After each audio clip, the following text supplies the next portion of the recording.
Hello बच्चों, आज हम लोग शुरू करने वाले हैं class 10th chapter number 1। Chapter का नाम है रियल नंबर। रियल नंबर को समझने से पहले आप लोगों को ये समझना पड़ेगा जनरली टीचर लोग क्या करते हैं। बात करना, कम्युनिकेट करना आपसे बहुत ज़रूरी है। क्यों ज़रूरी है? क्योंकि जनरली टीचर लोग ये जो चैप्टर नंबर 1 है उसको डायरेक्टली शुरू करते हैं, ठीक है ना।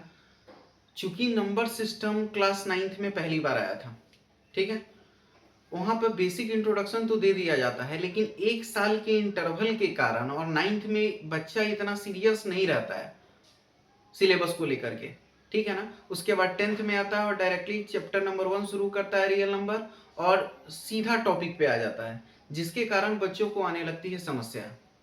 कैसी समस्या? बहुत बेसिक बेसिक टर्म जिसका नॉलेज नहीं होता है, तो फिर रियल नंबर को रीड करने में, समझने में, क्वेश्चन को अच्छे से ऑब्जर्व करने में दिक्कत आने लगती है। ऑब्जर्व क्यों बोल रहे हैं? क्योंकि वो डाइजेस्ट हो ही नहीं पाता है कि क्वेश्चन कह क्या रहा है। इसके लिए सबसे जरूरी है कि बेसिक इंफॉर्मेशन होना, बेसिक इंट्रोडक्शन पता होना नंबर के बारे में, ठीक है ना। तो आज रियल नंबर को शुरू करने से पहले हम लोग रियल नंबर से रिलेटेड जितनी भी बेसिक इंफॉर्मेशन और डेफिनेशन है उन सबको जानने वाले हैं आज, ठीक है। तो शुरू करते हैं। सबसे पहले हम लोग आज रियल नंबर का परिभाषा अभी फिलहाल नहीं देखने वाले हैं। रियल नंबर आज देखेंगे कि क्या होता है, लेकिन इससे पहले हम लोग, आप लोग पहले ये बताओ कि दुनिया में नंबर कितने प्रकार का है। 10th लेवल पे, 10th लेवल पे नंबर बस दो ही प्रकार का है, एक दशमलव वाली संख्या और एक बिना दशमलव वाली संख्या। अभी जो हम बात करने वाले हैं वो बिना दशमलव वाली संख्या पे बात करने वाले हैं, ठीक है ना। फिर दशमलव वाली संख्या पे भी आज ही आएंगे, ठीक है ना। तो अगर हम बात करें बिना दशमलव वाली संख्या पे, बिना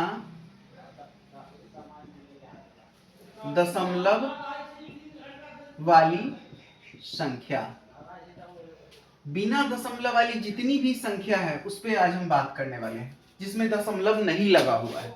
दशमलव लगा होगा फिर क्या कहानी होगी वो बाद में। अगर बिना दशमलव वाली संख्या है तो क्या क्या हो सकता है और उसका नाम क्या होगा, उसके बारे में आज जानने वाले हैं। तो सबसे पहले हम लोग बात करते हैं इंटीजर पे। इंटीजर्स, जिसको हम लोग बोलते हैं पूर्णांक, ठीक है। पूर्णांक क्या होता है? बिना दशमलव वाली सभी संख्या पूर्णांक कहलाती है।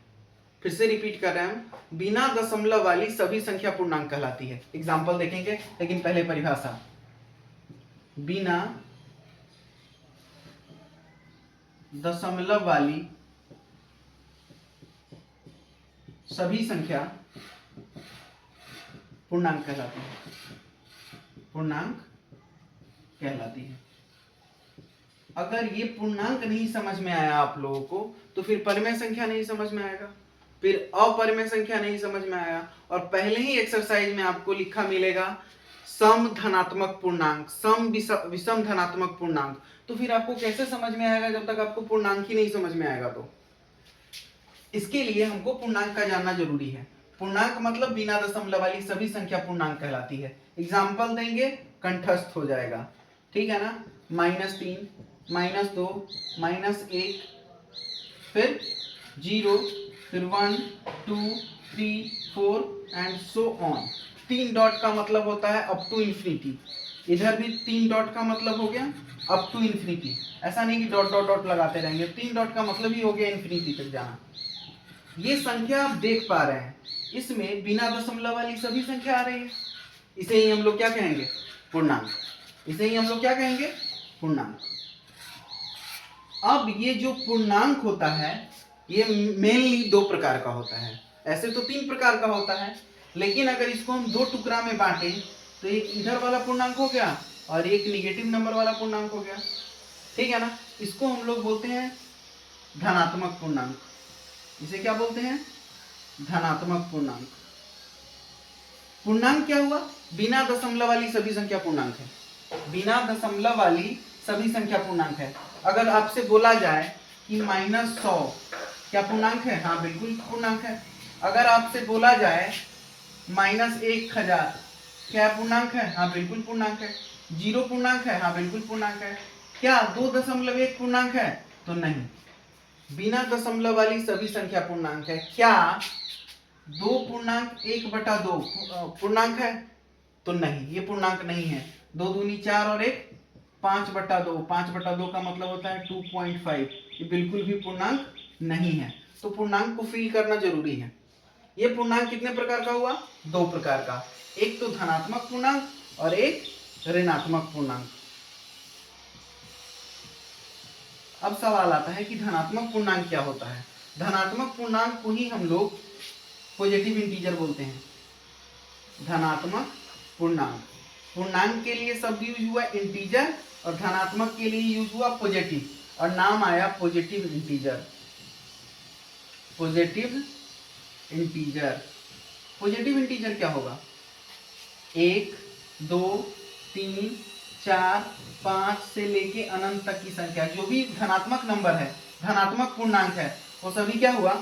Positive integer. 1 2 3 4 5 up to infinity, 1 से लेके अनंत तक की सभी संख्या क्या हो गई? धनात्मक पूर्णांक, जो पॉजिटिव नंबर है। ठीक है। अब इस धनात्मक पूर्णांक का भी कितना हिस्सा होगा? 2 हिस्सा होगा। एक तो सम धनात्मक पूर्णांक, सम धनात्मक पूर्णांक, और एक होगा विषम धनात्मक पूर्णांक। विषम धनात्मक पूर्णांक। अब यहां पर सम धनात्मक पूर्णांक और विषम धनात्मक पूर्णांक को पढ़ने से पहले हम सम और विषम को समझ लेंगे कि क्या होता है। सम संख्या मतलब क्या है? बहुत सिंपल सा बात है। सम संख्या बचपन से ही बच्चा लोग सीखते आता है। सम संख्या मतलब इवन नंबर। सम संख्या मतलब इवन नंबर। सम संख्या क्या होता है? वैसी संख्या जो 2 से पूर्णतः विभाजित हो जाए, उसे सम संख्या कहते हैं। वैसी संख्या जो 2 से पूर्णतः विभाजित हो जाए,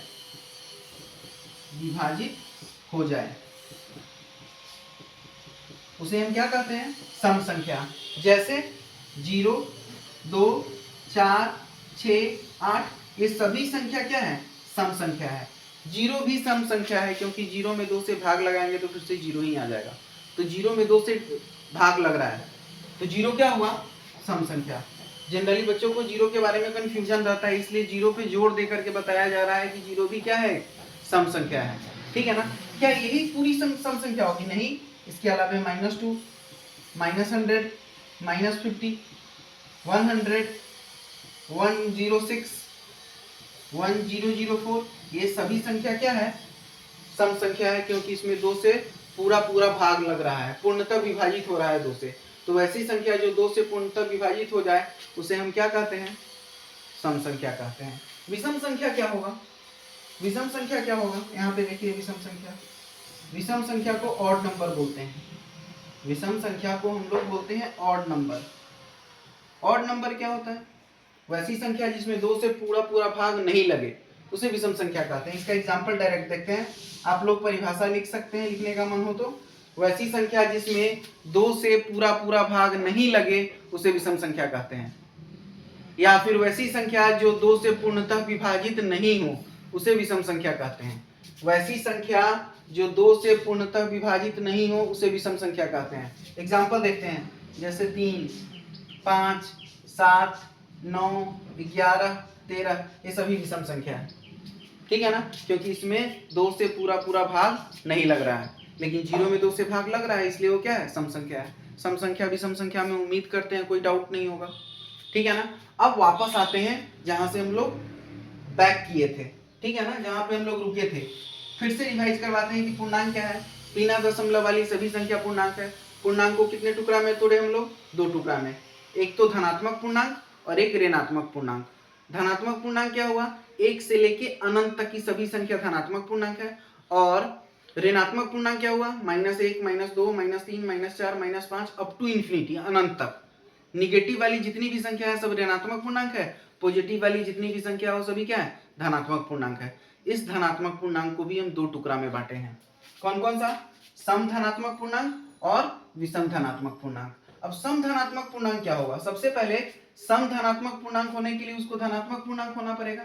अब इसमें जो संख्या 2 से पूर्णतः विभाजित हो रही है, 2 4, उसके अलावे 2 4 6 8 10 12 14 100 200 500 1000, ये सभी संख्या क्या है? सम धनात्मक पूर्णांक है। विषम धनात्मक पूर्णांक क्या होगा?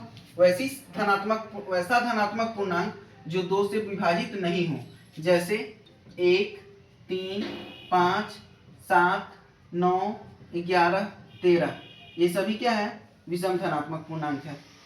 धनात्मक पूर्णांक तो होना ही चाहिए, पॉजिटिव इंटीजर तो होना ही चाहिए, लेकिन इसमें विषम संख्या जो होगा वो क्या कहलाएगा? विषम धनात्मक पूर्णांक। और सम धनात्मक पूर्णांक क्या होगा? वैसा धनात्मक पूर्णांक जो 2 से विभाजित हो रहा हो, उसे हम क्या बोल दिए? सम धनात्मक पूर्णांक। समझ में आ रहा है? बहुत अच्छा, अगर समझ में आ रहा है तो ठीक है ना।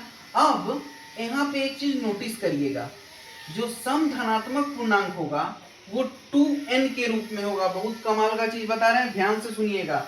जो सम धनात्मक पूर्णांक होगा वो 2n के फॉर्म में होगा, ठीक है ना। और जो विषम धनात्मक पूर्णांक होगा वो 2n+1 के रूप में होगा। ये सब डायरेक्ट पहले एक्सरसाइज में काम आने वाला टॉपिक सब है जो अभी हम बता रहे हैं।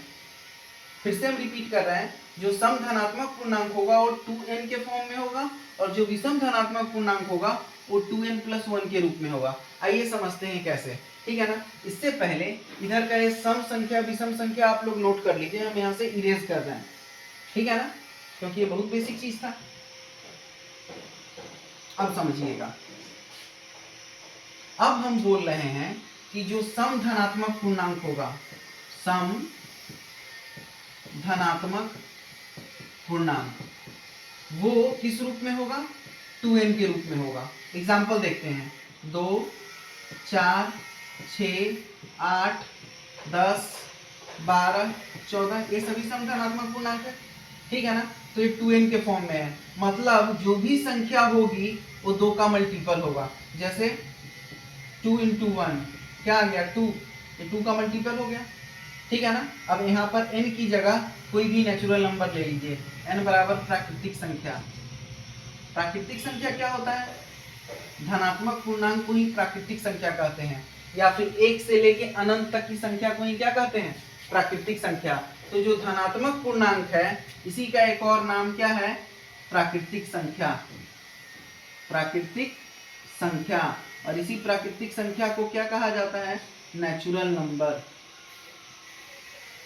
नेचुरल नंबर, ठीक है ना। अब समझिएगा 2n के फॉर्म का मतलब क्या हुआ? ये जितनी भी संख्या है, जैसे 10 कैसे 2n के फॉर्म में है?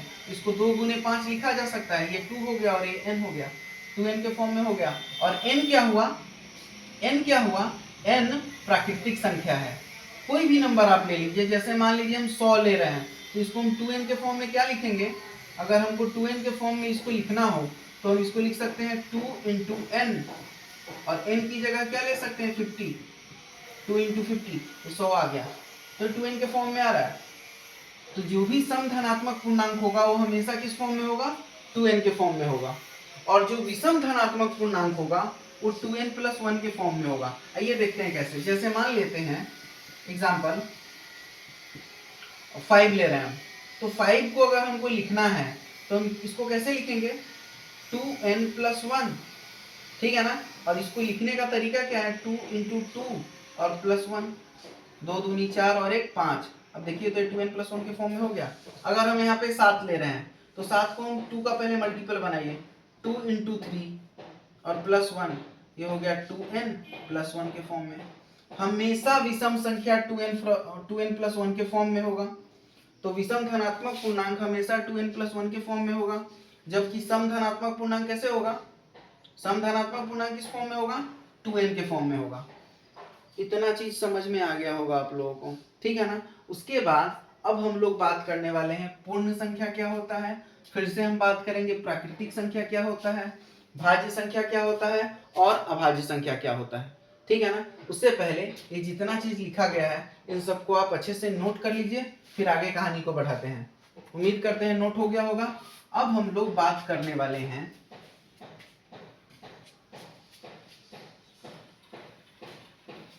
अब हम लोग जो भी बात करने वाले हैं वो प्राकृतिक संख्या पे बात करने वाले हैं, पूर्ण संख्या पे बात करने वाले हैं। प्राकृतिक संख्या क्या होता है? प्राकृतिक संख्या तो जो धनात्मक पूर्णांक था, समझिएगा बात को, जो धनात्मक पूर्णांक था वही प्राकृतिक संख्या होता है। और धनात्मक पूर्णांक था क्या? 1 2 3 4 5 6 से लेकर अनंत तक की संख्या, यही धनात्मक पूर्णांक था। इसी को हम प्राकृतिक संख्या कहते हैं। इसको दूसरी भाषा में क्या बोला जा सकता है कि गिनती की संख्या को, गिनती की संख्या को प्राकृतिक संख्या कहते हैं।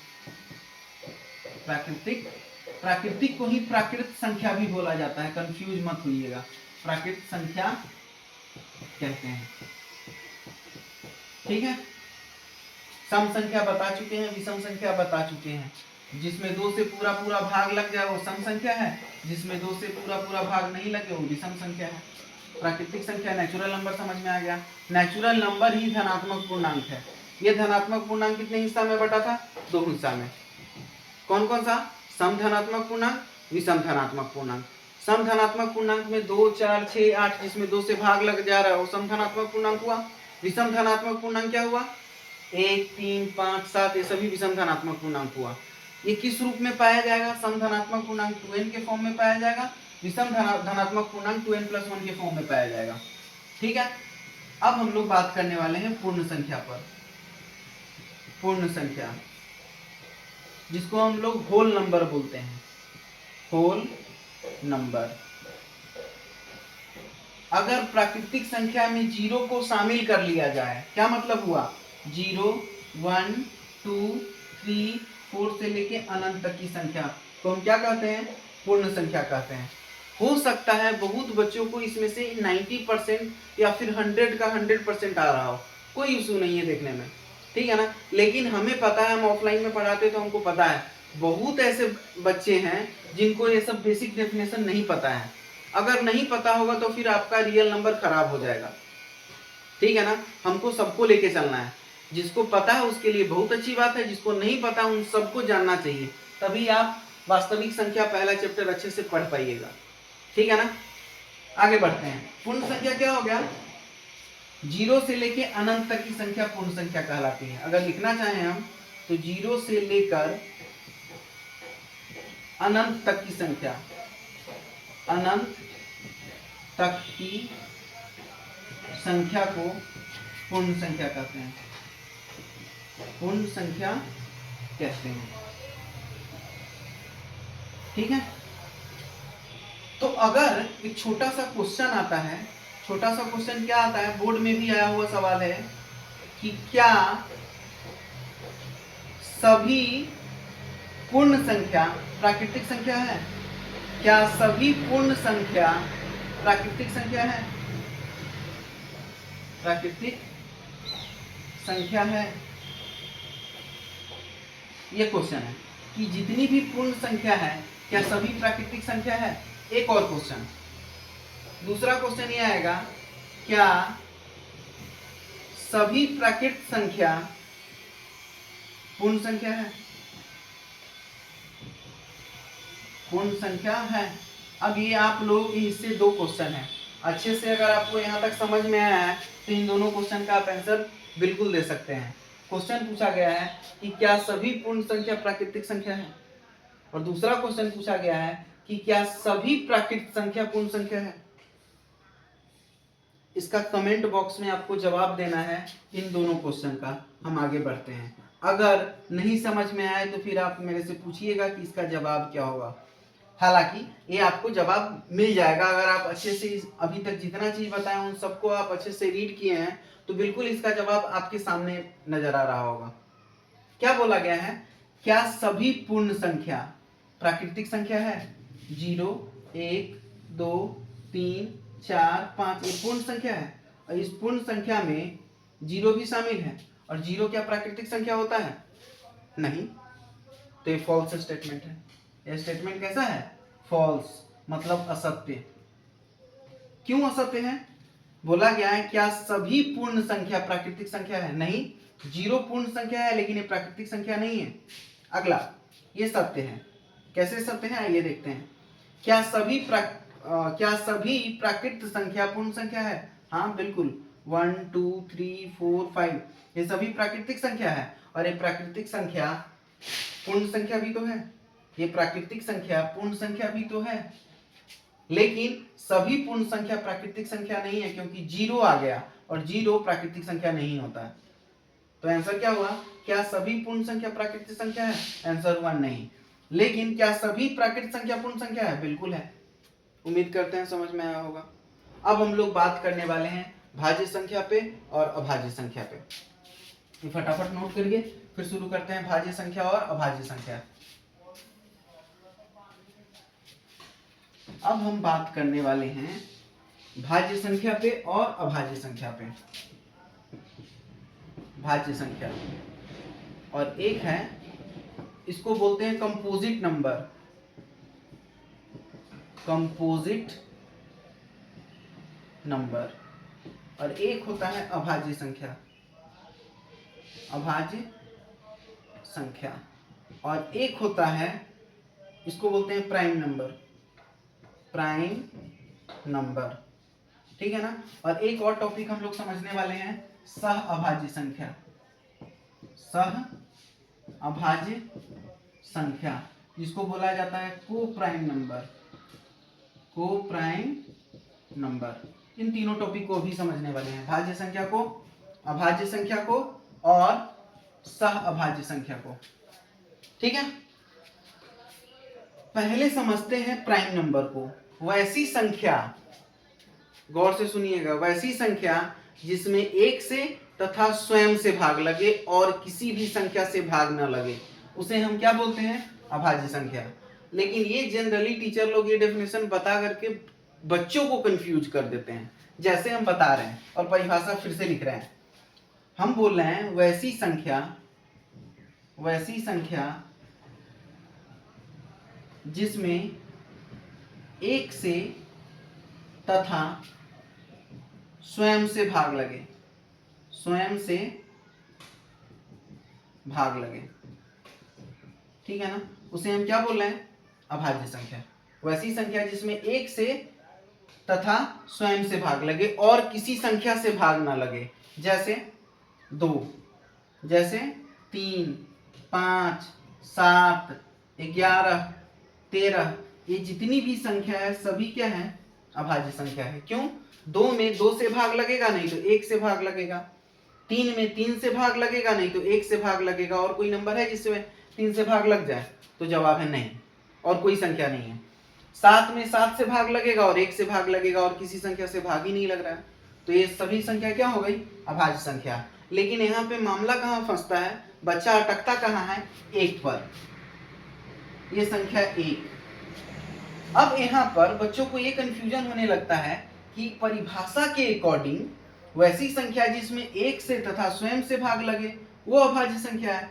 एक तो खुद एक संख्या है और इसमें एक से भी भाग लग रहा है और स्वयं से भी भाग लग रहा है, लेकिन एक अभाज्य संख्या नहीं है, एक अभाज्य संख्या नहीं है। अब बच्चा यहाँ पे कंफ्यूज, बच्चा यहाँ पे हो गया कंफ्यूज एक को लेकर के। अभी हम भाज्य संख्या को हटा रहे हैं फिलहाल, एक को लेकर के। ठीक है ना। 2 को लेकर के भी बात करने वाले हैं। 2 में किससे भाग लग रहा है? 1 से भाग लग रहा है और 2 से भाग लग रहा है, 1 से भाग लग रहा है और 2 से भाग लग रहा है और किसी संख्या से भाग नहीं लग रहा है, तो 2 बिल्कुल क्या होगा? अभाज्य संख्या होगा। 2 अभाज्य संख्या है।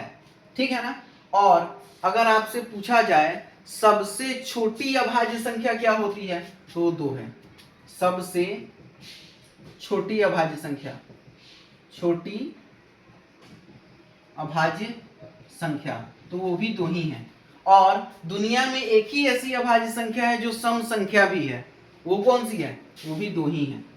उसके अलावे कोई ऐसी संख्या नहीं है जो सम संख्या भी हो और अभाज्य संख्या भी हो। सिर्फ 2 ही ऐसी संख्या है जो सम संख्या भी है और अभाज्य संख्या भी है।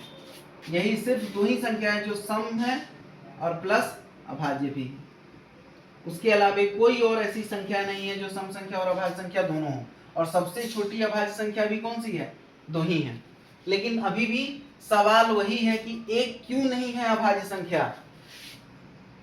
आपके परिभाषा से तो ये फुलफिल नहीं हो पा रहा है, क्योंकि वैसी संख्या जिसमें एक से तथा स्वयं से भाग लगे।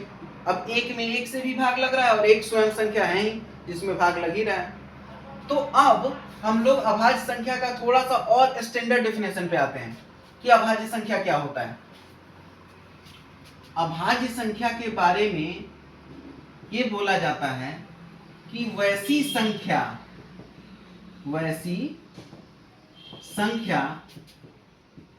जिसका सिर्फ दो गुणनखंड हो, वैसी संख्या जिसका गुणनखंड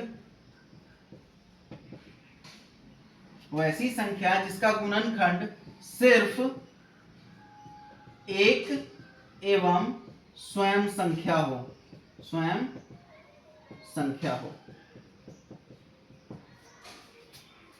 अब ये परफेक्ट परिभाषा हुआ। वैसी संख्या जिसका गुणनखंड सिर्फ एक एवं स्वयं संख्या हो। अब देखिए तो एक का गुणनखंड क्या होगा, एक और स्वयं संख्या, ठीक है ना। दो चीज होना चाहिए, एक एवं स्वयं संख्या, दो संख्या होनी चाहिए। या फिर इसको थोड़ा और चेंज करें तो वैसी संख्या जिसका सिर्फ दो गुणनखंड हो, वैसी संख्या जिसका सिर्फ दो गुणनखंड हो। अब ये और परफेक्ट हो गया। वैसी संख्या जिसका कितना गुणनखंड होना चाहिए, दो गुणनखंड होना चाहिए। एग्जाम्पल देखते हैं, समझ में आएगा। जैसे दो का गुणनखंड कितना हुआ, एक और दो संख्या हो गई गुणनखंड। जैसे तीन का अभाज्य गुणनखंड कौन कौन सा हुआ, एक और तीन, ये भी दो संख्या हो गई। पांच का गुणनखंड कौन कौन सा हुआ, एक और पांच, यही तो बोला जा रहा है। वैसी संख्या जिसका सिर्फ दो गुणनखंड हो, दो होना चाहिए गुणनखंड, एक और स्वयं की संख्या, दो गुणनखंड होना चाहिए। लेकिन यहाँ पर अगर हम एक की बात करें तो एक का कितना गुणनखंड आ रहा है, एक का तो सिर्फ एक ही गुणनखंड आ रहा है। बात समझ में आ रहा है। इस परिभाषा से उतना क्रिस्टल क्लियर नहीं हो पाता है जितना इस परिभाषा से हो पा रहा है। वैसी संख्या जिसका दो गुणनखंड हो, कौन कौन सा, एक तो एक और एक स्वयं की संख्या। यहाँ पर दो का अभाज्य गुणनखंड कौन कौन हुआ, एक और दो। पांच का गुणनखंड कितना हुआ, एक और पांच, दो गुणनखंड हो रहा है। तीन का एक और तीन, ये सभी अभाज्य संख्या हो गई। लेकिन यहाँ पर अगर हम गुणनखंड कर रहे हैं तो एक का सिर्फ एक ही गुणनखंड आ रहा है, इसलिए यह अभाज्य संख्या नहीं है। नोट करके लिखेंगे यहाँ पर कि एक अभाज्य संख्या नहीं है। अभाज्य संख्या अब उम्मीद करते हैं समझ में आ गया होगा, ठीक है ना। ये परिभाषा भी बिल्कुल सही है, परिभाषा से हमको लेना देना नहीं है। हमको ये लेना देना है कि आपको अभाज्य संख्या फील आ रहा है कि नहीं, आप अभाज्य संख्या को पहचान पाइएगा कि नहीं, इससे हमको मतलब है। 10th क्लास में आपसे नहीं पूछने जा रहा है कि अभाज्य संख्या किसे कहते हैं, वो पहचानने के लिए देगा कि अभाज्य संख्या है या नहीं है, ठीक है ना। सबसे छोटी अभाज्य संख्या कौन है, तो दो है। दुनिया में कौन ऐसी अभाज्य संख्या है जो सम संख्या है, तो वो भी दो ही है। उसके अलावा कोई ऐसी संख्या नहीं है जो सम संख्या भी हो और अभाज्य भी हो। सबसे बड़ी अभाज्य संख्या इनफाइनाइट, अनंत है, कुछ भी हो सकता है। समझ में आ रहा है। अब हम बात करने वाले हैं अभाज्य संख्या के बाद भाज्य संख्या पर, ये नोट हो जाना चाहिए फटाफट। अब हम बात करने वाले हैं कंपोजिट नंबर पर, भाज्य संख्या पर। अब हम बात करने वाले हैं भाज्य संख्या पर। भाज्य संख्या को कंपोजिट नंबर बोलते हैं। Composite numbers. कंपोजिट नंबर क्या होता है, वैसी संख्या जिसका गुणनखंड एक स्वयं तथा अन्य कोई संख्या हो,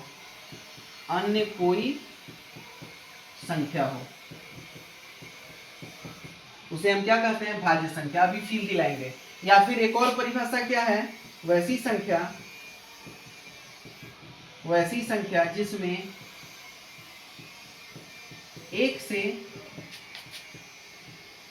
स्वयं से तथा अन्य किसी संख्या से भाग लगे, अन्य किसी संख्या से भाग लगे,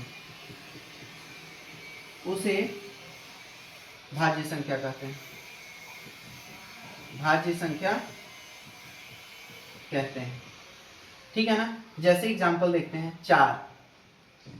4 में 1 से भी भाग लग रहा है, 4 से भी भाग लग रहा है, उसके 1 से भी भाग लगे, वैसी संख्या जिसमें 1 से भाग लगे, स्वयं से भाग लगे और किसी अन्य संख्या से भी भाग लगे, उसे हम भाज्य संख्या कहते हैं। जैसे 4 में 1 से भी भाग लग रहा है, 4 से भी भाग लग रहा है और 2 से भी भाग लग रहा है, तो एक और स्वयं के अलावे अन्य किसी संख्या से भी तो भाग लग रहा है, तो ये भाज्य संख्या हुआ। 6 भी भाज्य संख्या है। क्यों है भाज्य संख्या? क्योंकि इसमें 1 से भाग लग रहा है, 6 से भाग लग रहा है, 2 से भी भाग लग रहा है, 3 से भी भाग लग रहा है, तो एक और स्वयं के अलावे अन्य किसी भी संख्या से अगर भाग लग रहा है तो ये क्या है? भाज्य संख्या है, ठीक है ना। जैसे 9, ठीक है ना। अब 9 विषम संख्या है क्योंकि इसमें 2 से भाग नहीं लग रहा है, ठीक है ना, लेकिन यह भाज्य संख्या है। क्यों है भाज्य संख्या? क्योंकि इसमें 1 से भी भाग लग रहा है, 9 से भी भाग लग रहा है एवं अन्य संख्या 3 से भी भाग लग रहा है, ठीक है ना। और दूसरी भाषा में अगर बोले तो वैसी संख्या जिसका गुणनखंड 1, स्वयं तथा अन्य कोई संख्या हो, 1 से भी भाग लगे, स्वयं से भी भाग लगे और अन्य किसी भी संख्या से अगर भाग लग रहा है तो फिर हम उसे क्या बोलेंगे? भाज्य संख्या। अब नोट करके लिखेंगे, सबसे छोटी भाज्य संख्या कौन सी होगी?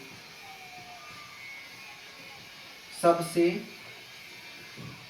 छोटी भाज्य संख्या तो होगा 4। ये भी बोर्ड में आया हुआ सवाल है। सबसे छोटी भाज्य संख्या कितनी होगी? 4। 4 से छोटी भाज्य संख्या नहीं होगी, ठीक है। और सबसे बड़ी भाज्य संख्या कौन? अनंत, ठीक है। भाज्य संख्या भी उम्मीद करते हैं समझ में आ गया होगा। अब हम लोग बात करने वाले हैं सह अभाज्य संख्या पे।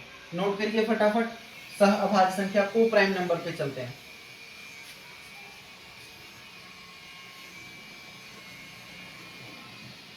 सह अभाज्य संख्या, सह अभाज्य संख्या, इसे हम लोग बोलते हैं को प्राइम नंबर, को प्राइम नंबर। को प्राइम नंबर का मतलब क्या हुआ?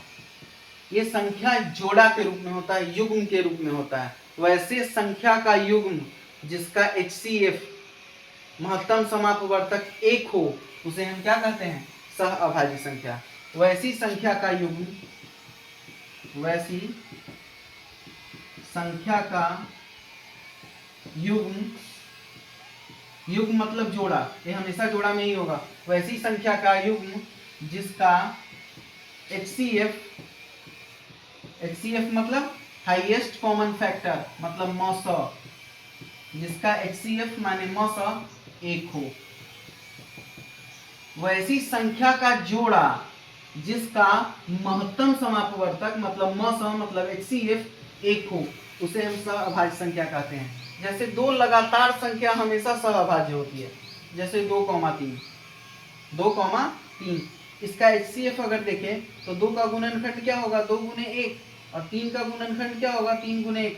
दोनों में कॉमन क्या है? 1, मतलब HCF क्या हो गया? 1, ठीक है ना। तो ये दोनों संख्या क्या हो गई? सह अभाज्य संख्या।